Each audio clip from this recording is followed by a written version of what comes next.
Assalamualaikum warahmatullahi wabarakatuh. Nama saya Adi Jaya Muskonik, saya dari Teknologi Informasi. Pada video ini, kelompok kami akan mereview video yang berjudul Minoritas Religi Indonesia Takut Terhadap Ekstremis Islam. Perkenalkan, nama saya Ainul Hasan dari Prodi Teknologi Informasi. Saya di sini akan menjawab soal pertama, yaitu mengapa radikalisme dan intoleransi itu dapat terjadi. Yang pertama adalah radikalisme.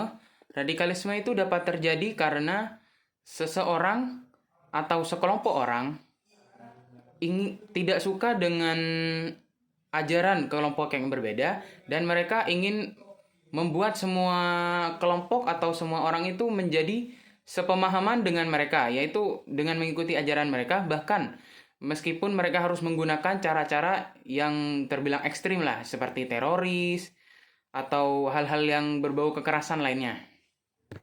Yang kedua adalah intoleransi. Mengapa intoleransi ini dapat terjadi? Karena adanya seseorang atau sekelompok orang yang menolak untuk menghargai ajaran-ajaran atau budaya-budaya lain, karena mereka menganggap ajaran atau budaya mereka itu sudah yang paling benar di antara ajaran-ajaran atau budaya-budaya lain. Mereka tidak menghormati budaya dan ajaran lain karena disebabkan kecintaan yang terlalu tinggi kepada budaya dan ajarannya sendiri, sehingga mereka mengabaikan budaya dan ajaran-ajaran orang lain. Hal ini juga menyangkut kepada radikalisme. Intoleransi dan radikalisme sebenarnya merupakan dua hal yang mirip. Mereka sama-sama tidak menghargai keberagaman, dan mereka juga menolak budaya dan ajaran-ajaran orang-orang dan hanya mementingkan ajaran dan budaya mereka sendiri. Sekian, terima kasih. Perkenalkan, nama saya Muhammad Fahmi Nasmuddin dari Prodi Teknologi Informasi. Di sini saya akan menjelaskan tentang gerakan radikalisme dan gerakan anti toleransi itu sendiri. Nah, yang pertama adalah gerakan radikalisme. Gerakan radikalisme adalah gerakan suatu keagamaan yang berusaha merombak secara total tatanan sosial dan politik yang dilakukan secara kekerasan.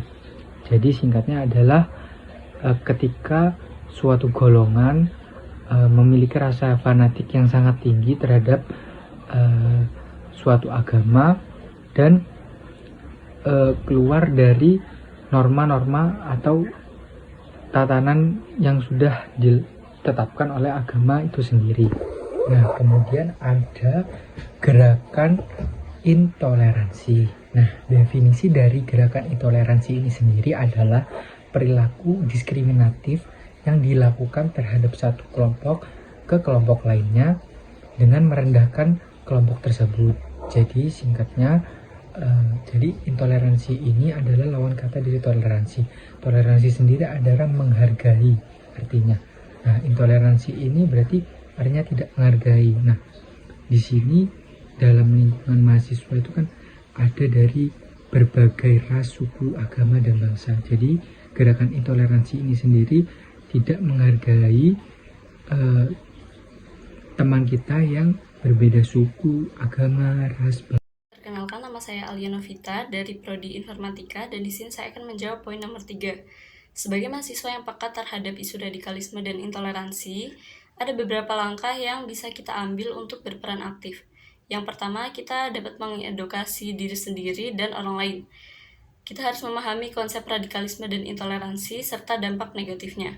Hal ini dapat dilakukan dengan mengikuti seminar, diskusi, dan membaca literatur yang relevan. Setelah itu, kita dapat mengedukasi teman-teman, lingkungan sekitar, dan keluarga tentang pentingnya toleransi dan bahaya radikalisme. Yang kedua, dapat kita lakukan dengan berpartisipasi dalam kegiatan kampus, yaitu kita harus terlibat dalam organisasi mahasiswa, UKM, atau kelompok diskusi yang mempromosikan toleransi, perdamaian, dan keberagaman. Yang ketiga, dapat kita lakukan dengan kampanye dan sosialisasi. Gunakan media sosial untuk menyebarkan pesan-pesan positif tentang toleransi dan keberagaman. Kita dapat membuat konten edukatif seperti artikel, video, atau infografis yang mengajak orang untuk berpikir kritis dan menolak radikalisme. Yang keempat, dapat kita lakukan dengan berkolaborasi dengan lembaga kampus, seperti BEM atau komunitas keagamaan, untuk mengadakan acara yang mengedukasi mahasiswa tentang bahaya radikalisme dan pentingnya hidup dalam keberagaman. Yang kelima, Dalam video ini mengangkat isu-isu radikalisme yang terjadi di Indonesia sejak 2 dekade lalu yang membuat khawatir para penganut agama minoritas.